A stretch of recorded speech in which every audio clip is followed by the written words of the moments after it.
ついにやっちまった。住んでる敷地内で建物にぶつけて16階から落下させてしまった。プロペラガードをつけていたので見た目はプロペラがちょっと傷ついただけだけど、カメラとかセンサーがいっちゃったらしい。このマビックミニは日本で買ったやつで、日本の保証ケアリフレッシュに入ってるんだよね。タイで壊しても日本の DJI に送らないと修理や交換はしてもらえない。タイで入ってる保険でも機体保証はしてくれるけど、 DJI タイの修理見積もり額から3000バーツ、約1万円の自己負担額を引いた額の保証になるそうです。それなら日本に帰った時に DJI 日本にケアリフレッシュ申請して4000円ぐらいで新品にした方が良いよね。今はコロナの関係でタイと日本を行き来できないから、しばらくマビックミニはお蔵入りです。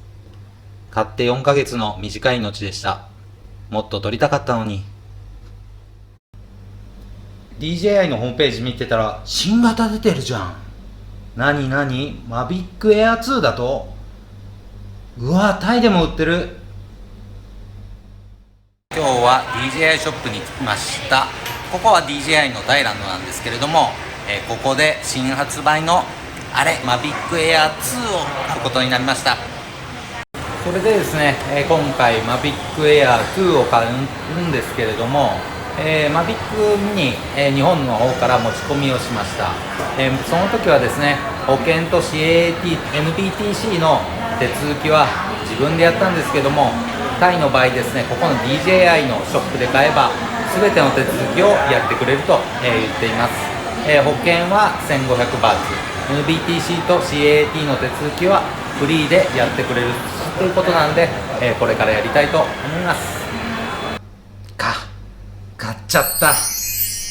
DJI マビックエア2フライモアコンボ35000バーツ、約12万円です。 DJI のショップなら保険や CAT、NBTC の手続きも彼らがやってくれるんだそうです。知らなかったけど便利だよね。マビックエア2なら前後にセンサーがついているからクラッシュさせる危険度は下がると思います。今までマビックミニだとちょっと遠くに飛ばすと信号が切れたりしてドキドキしながら飛ばしてたから、このマビックエア2に期待します。それでは夜な夜な充電して次の休みの朝にいつもの場所でマビックエア2の初フライトを試してみたいと思います。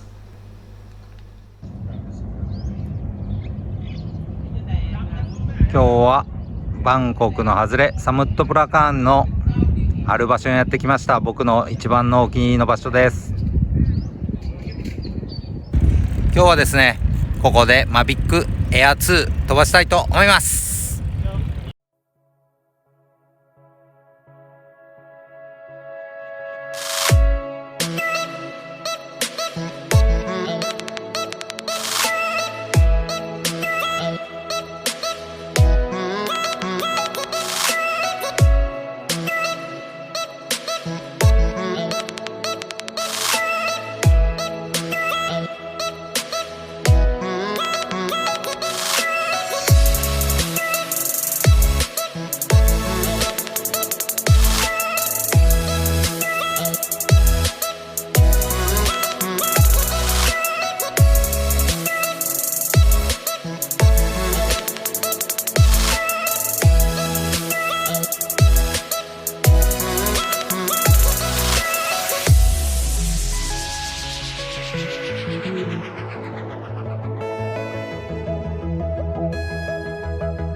今日はですね、マビックエア2初めて、フライトさせてみたんですけども、これはすごいですね。本当にもう信号のロストとかね、あとは飛行距離余裕で1キロぐらい、信号ロストなしで飛ぶことができました。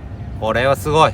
マビックエア2を使って皆さんにタイの素晴らしい景色をお伝えしたいと思いますんで、よろしければチャンネル登録と高評価よろしくお願いいたします。それではまた次の動画で会いましょう。